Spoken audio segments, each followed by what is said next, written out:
और सब चीन के वज़ीर ख़ारजा पाकिस्तान के दौरे पे भी आएंगे। पाकिस्तान का दौरान कितना है? पाकिस्तान का दौरा स्ट्रेटेजिक डायलॉग है ना, कल से 2 रोज़ा स्ट्रेटेजिक डायलॉग शुरू हो रहा है और उसमें पाकिस्तान चाइना के जो डायलॉग होता है ना, तो वो एक किसी अलग ही जो है ना अलग ही किस्म का डायलॉग होता है और वो मतलब है कि बस वो ताल्लुकात जो है ना वो किसी और ही नहज पे हैं पाकिस्तान के, बहुत ज़बरदस्त ताल्लुकात। अच्छा, ये जो आज मैं देख रहा था, क्योंकि वांगी जो हैं वो अफ़गानिस्तान से पहले वो इंडिया गए हैं, तो मैं आज ये देख रहा था कि उनकी मुलाकातें हुई हैं वहाँ पे और टॉक शुरू हो रही हैं। और अच्छा है, ये बहुत अच्छा है कि टॉक्स इनकी और किसी नतीजे पे पहुँचे, मतलब ये खित्ता जंग से निकले। लेकिन अब ये है कि वो कैसे इसको बैलेंस करते हैं, क्योंकि मैं ये 30 सेकंड देखा था, ग्लोबल टाइम्स ने आज जो इस पे बात की है, मतलब जाहिर है कि बर्फ़ तो पिघली है और पिघलनी चाहिए, ये कोई इसका एक मुस्तकिल हल होना चाहिए ना कि ये कैसे, ये LAC क्या है, तो इसको कोई इसका तो ये तो अंग्रेज़ बना के चला गया था, तो अब देखें। लेकिन अब इसमें जो बात हो रही है वो ये है कि बाउंड्री के ऊपर और आउटकम्स इन ट्रेड और डायरेक्ट फ्लाइट्स, ये तो ठीक है। लेकिन अब विजिट जो हुआ, दोनों साइड्स ने एग्री किया कि वो डायलॉग को रिज्यूम करेंगे मुख्तलिफ फील्ड्स में और बेनिफिशियल कॉपरेशन होगी, मल्टीलेटरिज्म की तरफ जाएंगे, jointly dealing with global challenges, opposing unilateral bullying acts चलेंगे। अब ये चाइना की तरफ से बात हो रही है, ज़ाहिर है उनके स्पोक्स पर्सन ने कहा है, तो वो ज़ाहिर है अमेरिका की तरफ से बुलिंग एक्ट्स। अच्छा, आगे अगर चलें, इसको आगे पढ़ें जो ग्लोबल टाइम्स से आ रहा है, देखिए on the boundary questions the two sides reach a new common understandings. अच्छा, बहुत अच्छा है। Agreeing to conduct normalise management and control, maintain peace and transparency in the border regions, properly address areas of sensitivity and initiate boundary negotiations in areas where conditions are met, she said। यानी अब बातचीत शुरू होगी। अब देखें ना, ये तो इनिशिएट, अच्छा, इंडियन साइड नोटेड, उन्होंने कहा कि इंडिया और चाइना पार्टनर्स हैं और एडवर्सरीज नहीं है, ये इंडियन साइड ने कहा, ठीक है। और स्टेबल फॉरवर्ड लुकिंग रिलेशनशिप चाहते हैं इंडिया और चाइना के दरमियान, दोनों मुल्कों, इंडियन साइड ने कहा। दोनों साइडों ने कहा कि कम्युनिकेशन, म्यूचुअल अंडरस्टैंडिंग बढ़नी चाहिए, लेकिन उन्होंने कहा कि हम पार्टनर्स हैं इनकी फॉरेन मिनिस्ट्री के। अच्छा, ये बड़ी ये बहुत एक लफ्ज़ जो है ना, and expand cooperation to demonstrate immense potential and bright prospect. यानी बात तो बर्फ़ तो पिघली है, अब आगे कैसे इनिशिएट करेगी, अभी तो डायलॉग शुरू होगा ना। और इंडिया की साइड ने कहा है कि हम पार्टनर्स हैं, दुश्मन नहीं है, इंडियन साइड नोटेड। तो ये तो उनकी फॉरेन मिनिस्ट्री। तो अब क्या चाइना का भी यकीनन ऐसे ही पहुंचा होगा, लेकिन इंडियन साइड ने कहा है उनको कि हम आपके दुश्मन नहीं हैं। और ये राफेल शाफेल आप भूल जाएं, जो जहाज़ गिरे 7-8 जहाज़ गिरे हैं, ये पाकिस्तानी गिराए हैं खुद, आपका यकीनन कोई ताल्लुक़ नहीं है इनसे, और ना हमने आपके बारे में कभी सोचा है। इस किस्म की बातों का हम तसव्वुर भी नहीं कर सकते। 1 महीने पहले तक हम आपका बहुत जो है ना इज़्ज़त से नाम लेते थे और बड़े तरीके से बात करते थे आपके बारे में, तो आप जो हैं वो हमारे साथ हैं और हम। अच्छा, अब निगोशिएशंस शुरू होंगी, कैसे होंगी, क्या होगा, लेकिन इससे ये मैंने ये मोदी जी की पॉलिसी है, ये भारत की पॉलिसी नहीं है। मैं बार बार ये बात कहता हूँ कि ये मोदी जी की पॉलिसी है, ये भारत की। इसको डी एस्केलेट करें, ये टेंशन ख़त्म करें, ठीक है, अगर कर सकते हैं तो। लेकिन फिर ये है कि मतलब है कि उधर से अमेरिका जो है वो ये कह रहा है कि जी ये हमने रशिया के साथ जो कुछ कर रहे हैं, आज फिर कहा है उन्होंने को ये ना समझे कि हम रशिया को, प्यूटिन को किसी भी तरह से हमने कोई छूट दी हुई है। सही, हमने प्यूटिन को बिल्कुल छूट नहीं दी। ये मैं इंडियन एक्सप्रेस आज का कोट कर रहा हूँ, हमने प्यूटिन को किसी किस्म की छूट नहीं दी। ये जो एयरपोर्ट पे आपको इस्तकबाल, इसको भूल जाएं, यूक्रेन भूल जाएं। हम जो सज़ा दे रहे हैं वो इंडियन एक्सप्रेस के मुताबिक 16 स्लाइड, वो इसकी तशरीह जो है ना, एक होती थी शायरी, फिर एक उसकी तशरीह होती थी। तो गालिब का शेर, उसको सही तशरीह, असल तशरीह होती थी, हम कुछ और पढ़े होते थे, वो तशरीह पढ़ते थे। फिर अच्छा, इसका ये मतलब है, इसका मतलब ये है कि ट्रम्प जो टैरिफ लगा रहे हैं इंडिया पर, वो रशिया पे प्रेशर बढ़ा रहे हैं। सही, वो इंडिया पे नहीं बढ़ाना, वो रशिया पे प्रेशर बढ़ाने के लिए, जो यूरोप कह रहा है कि प्यूटिन से मुलाकात हो गई और ट्रंप और पुतिन जो है उन्होंने हमें डंप कर दिया। ऐसा बिल्कुल नहीं हो रहा, ये व्हाइट हाउस ने आज कहा है। देखिए समझनी चाहिए ना बात। वो रशिया पे प्रेशर बढ़ाने का एक ही तरीका है कि इंडिया पे प्रेशर बढ़ा दिया जाए। कितनी जबरदस्त बात है ये, तालियां, मतलब सुभान अल्लाह। मतलब ये एक ऐसे मकमल में फंसे हुए। अच्छा उधर रशिया ने भी आज वो होते हैं ना खजानों के मुंह खोल दिए। मतलब ये मैं इसको उन्होंने कहा कि कोई मसला है ही नहीं, ओ आप पे जाओ। वो जहां पर मोदी जी ने तो हुआ क्या है अभी, ये क्या है, NDTV 17 Russia offers 5% discount on oil to India. यानी इस टेंशन के दौर में जी रशिया ऑफर क्या कर रहा है, 5% डिस्काउंट पे तेल ले लो, 5% पे। ओ भाई यार मेरा ख्याल है, एक सेकंड, वो हमारे पास कोई ज़खायर वहाँ निकलते हैं 10% तो हम दे देंगे, 15% तो हमसे लेने, यानी 5% डिस्काउंट रशिया दे रहा है। ये क्या है मतलब? अब वो रशिया से लेंगे नहीं लेंगे, लेंगे तो वो कह रहा है हमसे लेने में 5% डिस्काउंट पे देंगे, खत्म। अब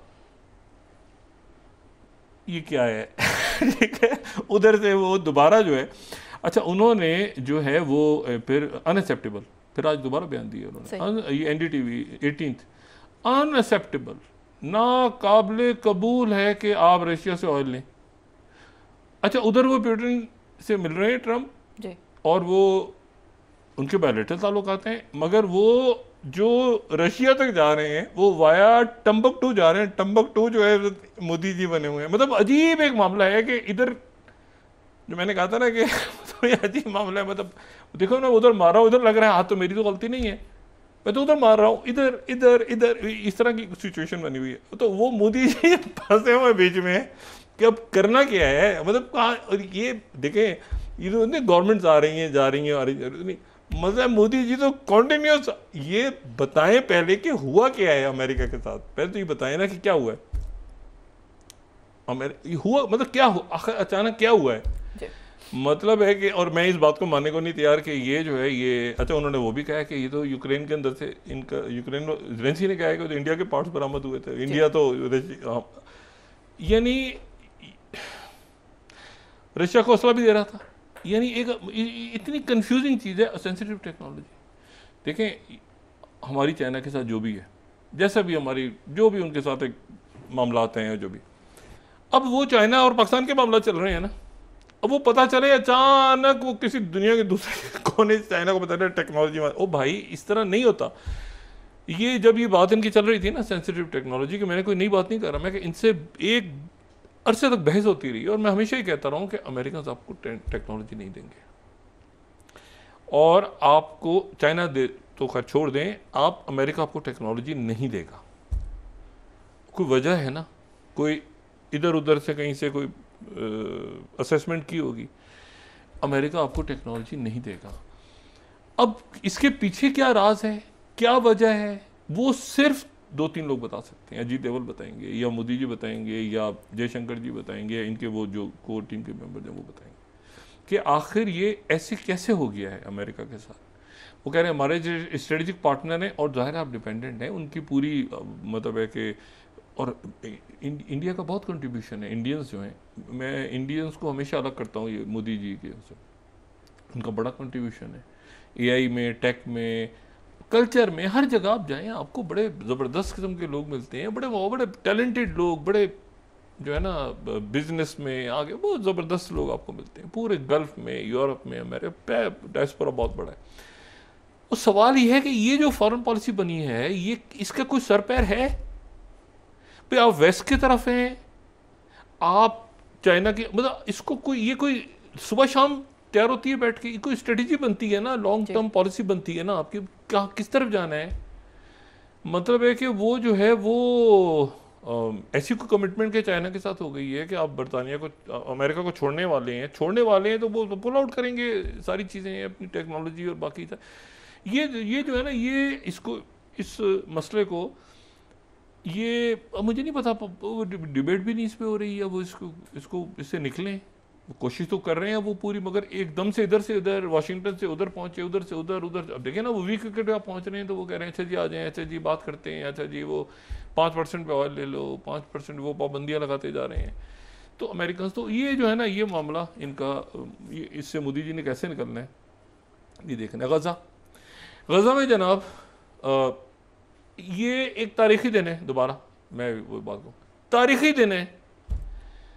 रॉयटर्स ने पोल करवाया अमेरिका में। रॉयटर्स दुनिया का मेरा ख्याल है एपी या राइटर्स या एपी 2-3 ही है जो बड़े आप कह सकते हैं। उन्होंने जनाब पोल करवाया है अमेरिका में, ठीक है, और ये किसी अरब मुल्क में, पाकिस्तान में, तुर्किया में, यूरोप में नहीं, अमेरिका में पोल करवाया है। Public opinion, public pulse check की है 28। अमेरिका के लोग, अमेरिकन्स, ये राइटर्स के पोल के मुताबिक फलस्तीनी रियासत चाहते हैं। सही। फलस्तीनी रियासत चाहते हैं अमेरिकन्स, और अमेरिकन्स कह रहे हैं इस पोल में कि इसराइल ने जुल्म किया है फलस्तीनियों। अब आप पूरे अमेरिका को डिपोर्ट कर देंगे, पूरे अमेरिका को उठा के डिपोर्ट कर देंगे। आप जरा पोज देखें उनका, ये जो बाकी देखें आप इससे, यानी उनके अमेरिकन ऑन गजा। अब आप 75% अमेरिकन को उठा के फेंक दें पैसिफिक में या अटलांटिक में। ये थर्ड अमेरिकन ऑन गजा, वो कहते हैं कि US should help people who are facing starvation, Israeli military response in Gaza has been excessive. और क्या कह रहे हैं, और दुनिया और क्या कह रही है? ये येलो में वो लोग हैं जो हाँ कह रहे हैं, सही, ठीक है। तो बात यह है कि इसमें अब ये मेजॉरिटी उनकी कह रही है कि इसराइल जुल्म कर रहा है। ये वही बात है जो जिसके ऊपर डिपोर्ट कर रहे हैं अमेरिका से ट्रम्प साहब। तो ट्रम्प जी आप जरा अपने उधर देखें, अमेरिकन की मेजॉरिटी कह रही है कि जो है वो अमेरिका है, और ये अमेरिकन है। ये पोल जो है उसमें आप पढ़ें तो इसमें वो नहीं है जो बाहर से लोग आए हुए हैं, प्रॉपर अमेरिकन जो वहाँ के जो सिटीजन हैं। अब बात सारी ये है कि ये आप देखें कि ये कैसे ग्राफ ऊपर नीचे गया है फोर्थ ये पोल में, कि क्या मिलिट्री ने एक्सेसिव, तो ये जनाब कहाँ था 53 से लेके ये 59 तक पहुँच गया, और ये 42 से शुरू होके ये जनाब ये नीचे गिर गया। तो दिन ब दिन इसराइल की सपोर्ट अमेरिका ये जो अकलौता दुनिया में दो ही इत्तेहादी है ना इस वक्त, एक अमेरिका और एक मोदी जी, और कोई इसराइल। और इंडिया को मैं नहीं डालता इसमें, इसलिए कि इंडिया जो है उसमें तो बड़े दूसरे कोई मज़हब कोई इस तरह से ये जेनोसाइड को नहीं प्रमोट कर सकता जिस तरह इन्होंने किया। बहुत दुनिया एक तरफ है और एक तरफ इस, यानी ऑस्ट्रेलिया की जो उनके जो प्राइम मिनिस्टर की गुफ्तगू हो रही है इस वक्त नेतन्याहू के साथ, वो बिल्कुल आप समझें कि वो जो नॉर्म्स होते हैं उसको क्रॉस कर गई है, और वो इतनी शदीद बयानबाजी हो रही है। वो कहता है कि तुम्हारी ये ताकत है कि तुम शरीफ लोगों को, बेगुनाहों को तुम कत्ल कर रहे हो और अपने आप को क्या, मतलब वो प्रॉपर जो है ना, वो जो एल्बनीज हैं उनको heads of two western countries या जो ग्लोबल नॉर्थ है, कि उन्होंने जो है वो बहुत साथ दिया फ़लस्तीनियों का। अब जनाब ये फंस गए बीच में, और इन्होंने आज चूँकि वो तय हो गया सारा हमास आगे पीछे, तो अब ये आ गए हैं इस बात पे कि वो जी हम तो जंग करेंगे, फलां करेंगे, रिजर्व बुला रहे हैं 60,000, 16,000, 1.5 लाख, ये वो। अब वो लम्हा आ रहा है कि यहाँ पे अनाउंसमेंट होनी है। अच्छा, उसमें अब वो आ गए हैं हाथ पैर जोड़ने पे। अब ये टाइम्स ऑफ इसराइल में मैं उनके एडिटोरियल जो उनके एडिटर इन चीफ हैं उनका मैं पढ़ रहा था स्टेटमेंट, उन्होंने पूरा जो ओपेड लिखा है, तो उस ओपेड में जनाब ये है कि अगर हम दिखा सकें उसको, टाइम्स ऑफ इसराइल में जो हाईलाइट किया हुआ है कि ये जो है 26 ट्रम्प्स मूवमेंट। अच्छा, ये ट्रम्प्स मूवमेंट, अब ये जुमलों पे गौर करें। How the US president can help Netanyahu make the wise choice, यानी नेतन्याहू एक बेवकूफ़ जाहिल आदमी है, अमेरिका हेल्प किस तरह कर सकता है नेतन्याहू की कि वो एक अक्लमंदी का फैसला करे, राइट चॉइस करे। अच्छा, wise choice. Israel threat of expanded war, धमकियां हैं, has yielded the opportunity for precisely the kind of deal the PM has been demanding. The US can make sure it is by brokering the terms for post Hamas era. भाई post Hamas era कितनी दफ़ा discuss करेंगे? अब ये जनाब अब मिन्नतों पे आ गए, मिन्नतें तरले, ये नहीं बचेगा आदमी। The expanded war carries for more dangers. अच्छा, अब यानी जंग हम करने को तैयार हैं लेकिन उसमें खतरे ज़्यादा हैं, including the potential destabilisation of Israeli Egyptian peace accord. मतलब डरा भी रहे हैं, आप मदद करें also risk the future drastic erosion of support from the one ally Israel simply cannot lose, United States. हमारी मदद करो, क्योंकि हमने अगर जंग ये बढ़ गई तो हमारा ना सिर्फ मिस्र से बाकी मुल्कों से मुआहदा खत्म हो जाएगा, बाकी अकलौता इत्तेहादी हमारा जो कि आप खुद ही हैं, अमेरिका बहादुर, तो आप मदद करें तो ये हम बच जाएं। मतलब ये अजीब किस्म की